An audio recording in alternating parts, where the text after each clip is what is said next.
ജോയ്, ഭാരതത്തിന്റെ ജോയ്. 2023 ഏപ്രിൽ 4 കേരള ഗതാഗത ചരിത്രത്തിലെ മറക്കാനാകാത്ത ദിനം.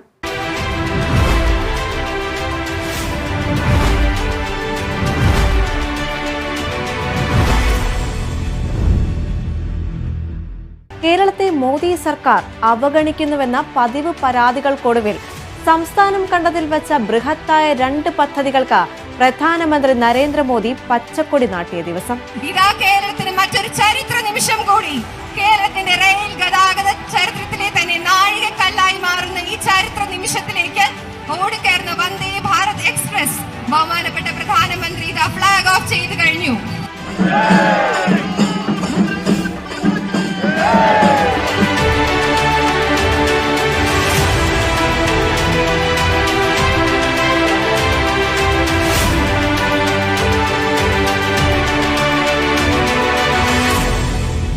वंदे भारत एक्सप्रेस जैसी आधुनिक ट्रेन भी एस्पिरेशनल इंडिया की पहचान है. आज हम ये सेमी हाई स्पीड ट्रेन इसलिए चला पा रहे हैं क्योंकि भारत का रेल नेटवर्क तेजी से बदल रहा है, अधिक स्पीड के लिए तैयार हो रहा है. തിരഞ്ഞെടുത്ത യാത്രക്കാരുമായി വന്ദേ ഭാരത് യാത്ര തിരിച്ചു. ആ യാത്രയിൽ കേരള വിഷൻ ന്യൂസ് സംഘവും തത്സമയ സംപ്രേക്ഷണവുമായി ഒപ്പമുണ്ടായിരുന്നു.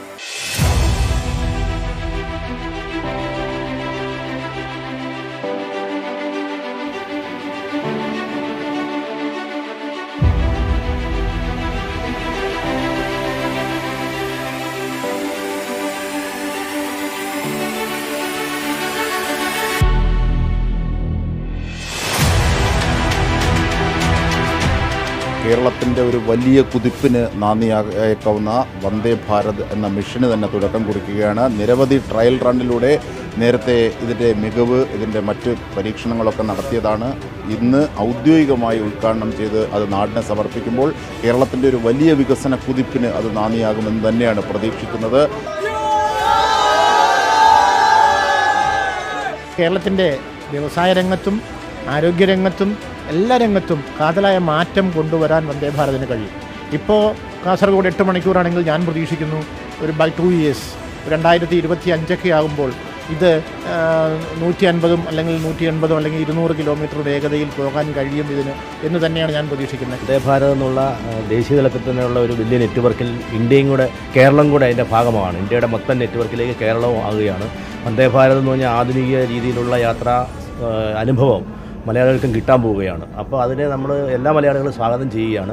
സാധാരണ ട്രെയിനുകളിൽ സഞ്ചരിക്കാവുന്ന സമയത്ത് കിട്ടാവുന്ന നഷ്ടം അതൊക്കെ കണക്കിലെടുക്കുന്ന സമയത്ത് മനുഷ്യന് കൊക്കിലൊതുങ്ങുന്ന രീതിയിലുള്ള എമൗണ്ട്, യാത്രയുടെ തുക എത്രയാണെന്ന് എനിക്കറിയില്ല, എന്നാലും ഒരു കമ്പാരിറ്റീവ്ലി ആ ഒരു പ്രൊപ്പോർഷൻ ആയിരിക്കുമെന്ന് ഞാൻ വിചാരിക്കുന്നു. എപ്പോഴും ഉപയോഗപ്പെടുത്തണം എന്നുള്ളത് പ്രാക്ടിക്കൽ ആവില്ല. പക്ഷേ ചില ഘട്ടങ്ങളിൽ സാധാരണക്കാരനും കുറച്ച് പൈസ കൊടുത്താലും ആ ആവശ്യം നിറവേറണം, ലക്ഷ്യം നിറവേറണം എന്ന് ആഗ്രഹിക്കുന്ന ഘട്ടങ്ങളിൽ അവർക്ക് പ്രയോജനപ്പെടുത്താം. കേരളത്തിന്റെ തെക്കേ അറ്റം മുതൽ പടിഞ്ഞാറേ അറ്റം വരെ സംസ്ഥാനത്തെ 3.5 കോടി ജനങ്ങളുടെ സ്വപ്നങ്ങളുമായി വന്ദേ ഭാരത് യാത്ര നടത്തും.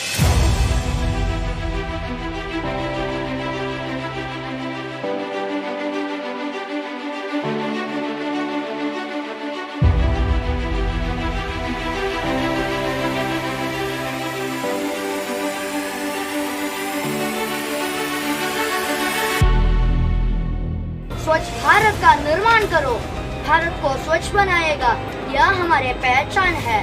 अच्छा, अभी प्लेटफॉर्म कैसा लगा? स्वच्छ लगा? बहुत अच्छा लगा.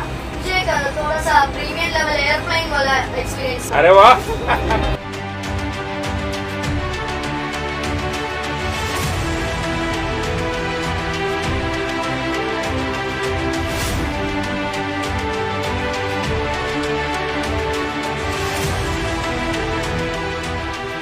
हमारी सरकार कोऑपरेटिव फेडरलिज्म पर बल देती है, राज्यों के विकास को देश के विकास का सूत्र मानती है.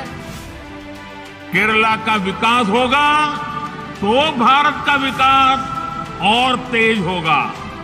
हम इस सेवा भावना के साथ काम कर रहे हैं.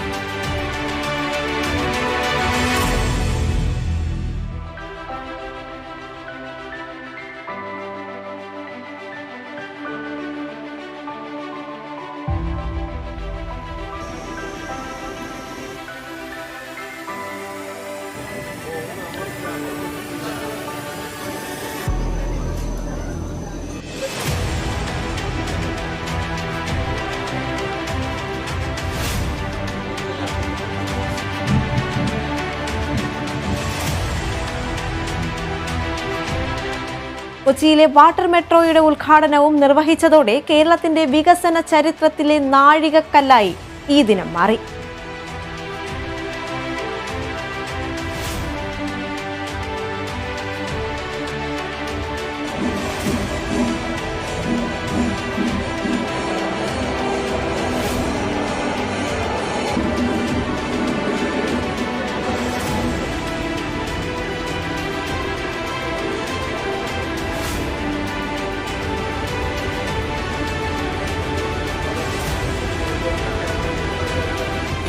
മൂന്ന് ബോട്ടുകളിലായി നടന്ന മെട്രോ യാത്രയിൽ മെട്രോ ഉദ്യോഗസ്ഥർക്കും രാഷ്ട്രീയ പ്രമുഖർക്കുമൊപ്പം അംഗപരിമിതരായ കുട്ടികളും യാത്ര ചെയ്തു.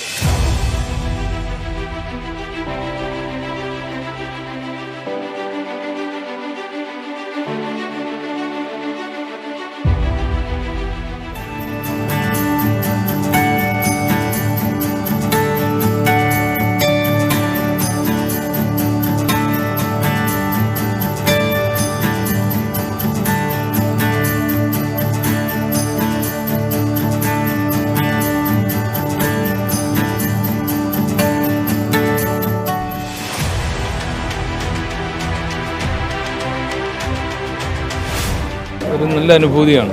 കായലിൽ കൂടെ വെള്ളത്തിൽ കൂടെയുള്ള ആ ഒരു സഞ്ചാരം. ഞങ്ങൾ ഇതുവരെ പോയിട്ടില്ല, ഇതിനും പോയിട്ടില്ല, പോയിട്ടുള്ളൂ. നല്ല അടിപൊളിയാണ്, ഇഷ്ടമായി. നല്ല അനുഭവമായിരുന്നു. എന്താ പറയുക, മനസ്സ് നിറച്ച് സന്തോഷമായി. അടിപൊളിയായിരുന്നു, നല്ല സൂപ്പറായിരുന്നു, നല്ലോണം ഇഷ്ടപ്പെട്ടു. ഇഷ്ടപ്പെട്ടു. കൊള്ളാം. ഇൻക്ലൂഷൻ എന്ന് പറയുന്ന ഒരു സംഭവം നമ്മൾ ഈ കുട്ടികളെ കൊണ്ടുവന്ന് എല്ലാവർക്കും ഉള്ളതാണ് എല്ലാം എന്നുള്ളത് കാണിക്കുന്ന ഒരു വലിയ ഒരു സംരംഭമായിട്ട് തന്നെ എനിക്ക് തോന്നി.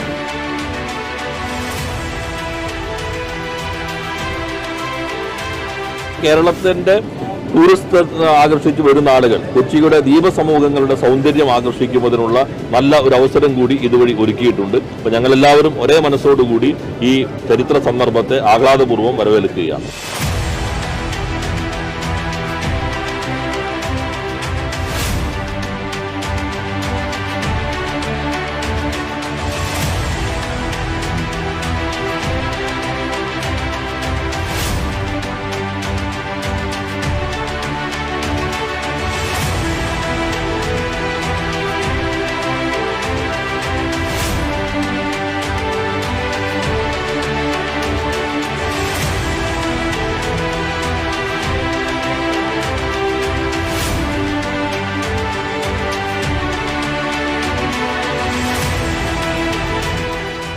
വന്ദേ ഭാരതിനും മെട്രോയ്ക്കുമൊപ്പം വിവിധ വികസന പദ്ധതികൾക്കാണ് പ്രധാനമന്ത്രി തറക്കല്ലിട്ടത്.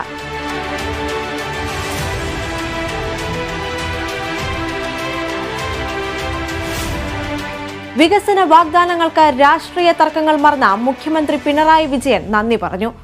വിഷു, ഈസ്റ്റർ, പെരുന്നാൾ മധുരവുമായി നരേന്ദ്രമോദി എത്തിയതിൽ സന്തോഷമെന്ന് അദ്ദേഹം പറഞ്ഞു.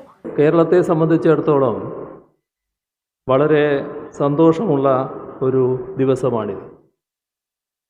നാടിൻ്റെ വികസനത്തിന് ആക്കം കൂട്ടുന്ന പല പദ്ധതികൾക്കും ഇന്ന് ആരംഭം കുറിക്കുകയാണ്. പൂർത്തിയാക്കിയ പദ്ധതികൾ രാജ്യത്തിന് സമർപ്പിക്കുന്നു. ഇതിനായി രാജ്യത്തിൻ്റെ ആദരണീയനായ പ്രധാനമന്ത്രി തന്നെ എത്തിച്ചേർന്നു എന്നതിൽ നമുക്കെല്ലാവർക്കും അതിയായ സന്തോഷമാണുള്ളത്. At the outset, let me extend a warm welcome to our Honorable Prime Minister Sri Narendra Modi ji to Kerala, God's own country. Digital science park, Nemom Thiruvananthapuram Kochuveli സമഗ്ര വികസന പദ്ധതി, തിരുവനന്തപുരം ഷൊർണൂർ ട്രാക്ക് നവീകരണം എന്നിവയ്ക്കും പ്രധാനമന്ത്രി തുടക്കമിട്ടു. വൈദ്യുതീകരിച്ച പാലക്കാട് പളനി ഡിണ്ടിഗൽ പാത നാടിന് സമർപ്പിച്ചു. മൊത്തം 3200 കോടിയുടെ വികസന പദ്ധതികൾക്ക് കേരളം സാക്ഷിയാകുകയായിരുന്നു.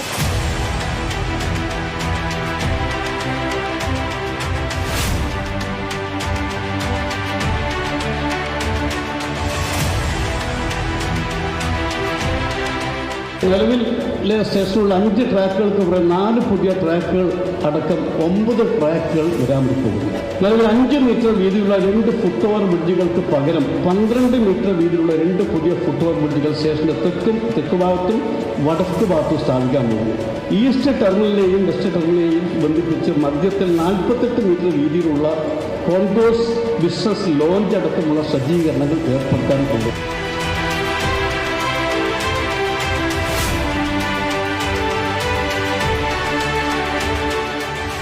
കേരളത്തെ ഒരു വിജ്ഞാന സമ്പദ്ഘടനയായും നൂതനത്വ സമൂഹമായും പരിവർത്തിപ്പിക്കാനുള്ള ശ്രമങ്ങളാണ് സംസ്ഥാന സർക്കാർ നടത്തുന്നതെന്നായിരുന്നു മുഖ്യമന്ത്രി പറഞ്ഞത്. അതിന്റെ ഭാഗമായി കേരളത്തെ ഉന്നത വിദ്യാഭ്യാസത്തിന്റെയും ഗവേഷണത്തിന്റെയും ഹബ്ബായി മാറ്റുന്ന വികസന പ്രവർത്തനങ്ങൾക്ക് കൂടിയാണ് പ്രധാനമന്ത്രി പച്ചക്കൊടി നാട്ടിയത്. ശാസ്ത്ര സാങ്കേതിക വിവര സാങ്കേതിക രംഗങ്ങളിലെല്ലാം നൂതന വൈദഗ്ധ്യമുള്ള സ്ഥാപനങ്ങൾക്ക് കേരളത്തിൽ ഇതോടെ തുടക്കം കുറിക്കുകയാണ്. അത്തരത്തിലുള്ള ഒന്നാണ് പ്രധാനമന്ത്രി ശിലാസ്ഥാപനം ചെയ്ത ഡിജിറ്റൽ സയൻസ് പാർക്ക് എന്ന് മുഖ്യമന്ത്രി പറഞ്ഞു. രാജ്യത്തെ ആദ്യത്തെ ടെക്നോ പാർക്കും ഡിജിറ്റൽ യൂണിവേഴ്സിറ്റിയും യാഥാർത്ഥ്യമാക്കിയ കേരളത്തിൽ തന്നെയാണ് രാജ്യത്തെ ആദ്യത്തെ ഡിജിറ്റൽ സയൻസ് പാർക്കും സ്ഥാപിതമാകുന്നത്. ഇതിൽ നമുക്കെല്ലാം അഭിമാനിക്കാം. ഡിജിറ്റൽ സാങ്കേതിക വിദ്യകളിൽ അധിഷ്ഠിതമായ മൾട്ടി ഡിസിപ്ലിനറി ഇന്നൊവേഷൻ പ്രോത്സാഹിപ്പിക്കുന്ന സ്ഥാപനമായാണ് ഡിജിറ്റൽ സയൻസ് പാർക്കിനെ വിഭാവനം ചെയ്തിരിക്കുന്നത്. രാജ്യത്തെ ആദ്യത്തെ ടെക്നോ പാർക്കും ഡിജിറ്റൽ യൂണിവേഴ്സിറ്റിയും യാഥാർത്ഥ്യമാക്കിയ കേരളത്തിൽ തന്നെയാണ് രാജ്യത്തെ ആദ്യത്തെ ഡിജിറ്റൽ സയൻസ് പാർക്കും സ്ഥാപിതമാകുന്നത്. ഇതും മലയാളിക്ക് അഭിമാനം തന്നെ. आज आप देखिए, Vande Bharat express made in India है. आज देश भर के अनेक शहरों में जो मेट्रो का विस्तार हो रहा है वो मेक इन इंडिया के तहत है. छोटे शहरों में मेट्रो लाइट और अर्बन रोपवे जैसे प्रोजेक्ट भी बनाए जा रहे हैं. भाइयों और बहनों, कोची वाटर मेट्रो का जो प्रोजेक्ट है वो भी मेड इन इंडिया है, यूनिक है. इसके लिए जो जरूरी बोट्स बनाई गई हैं उसके लिए मैं कोची शिपयार्ड को भी बधाई देता हूं. वाटर मेट्रो से कोची के इर्द गिर्द के अनेक द्वीपों में रहने वाले साथियों को सस्ता और आधुनिक ट्रांसपोर्ट मिलेगा. ये जेटी, बस टर्मिनल और मेट्रो नेटवर्क के बीच इंटर मॉडल कनेक्टिविटी भी प्रदान करेगी. इससे कोची की ट्रैफिक समस्याएं भी कम होगी और बैक वाटर टूरिज्म को भी नया आकर्षण मिलेगा. ക്രൈസ്തവ വോട്ട് ഉന്നമിട്ട കേരള ബിജെപി മോദിയെ ക്രൈസ്തവ മേലധ്യക്ഷന്മാരുടെ അടുത്തെത്തിക്കാനും മറന്നില്ല.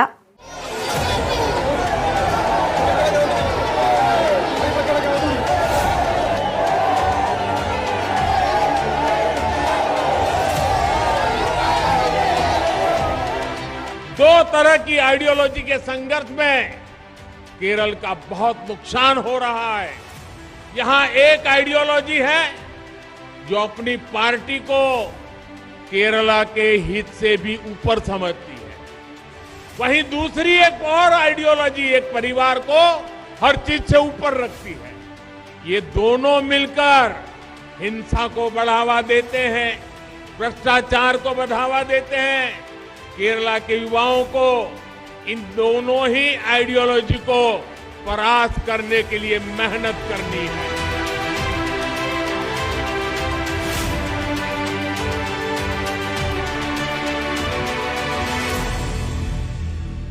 എന്നാൽ ഇതിനിടയിൽ പ്രധാനമന്ത്രി നരേന്ദ്രമോദി വികസനങ്ങളുമായല്ല പ്രഹസനങ്ങളുമായാണ് കേരളത്തിൽ കാലുകുത്തിയതെന്ന ഇടതുപക്ഷത്തിൽ നിന്നും വിമർശനമുണ്ട്.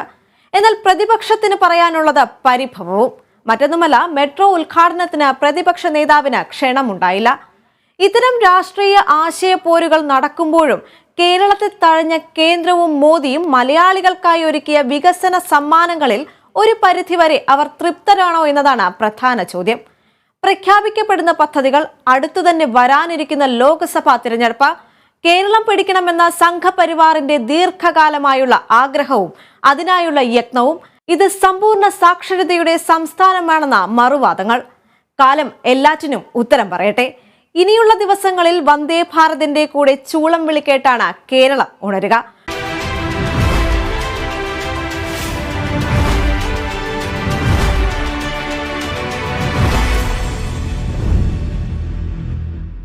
ആകാശത്തിലും കരയിലും ജലത്തിലും കേരള ജനതയ്ക്ക് ആഘോഷപൂർവ്വം ഉല്ലസിച്ച് യാത്ര ചെയ്യാനുള്ള സാഹചര്യം ഉണ്ടാവട്ടെ എന്ന് മാത്രം ആഗ്രഹിച്ചുകൊണ്ട് നമസ്കാരം.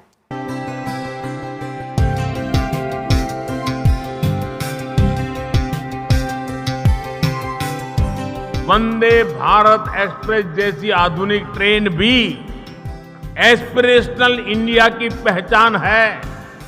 आज हम ये सेमी हाई स्पीड ट्रेन इसलिए चला पा रहे हैं क्योंकि भारत का रेल नेटवर्क तेजी से बदल रहा है, अधिक स्पीड के लिए तैयार हो रहा है.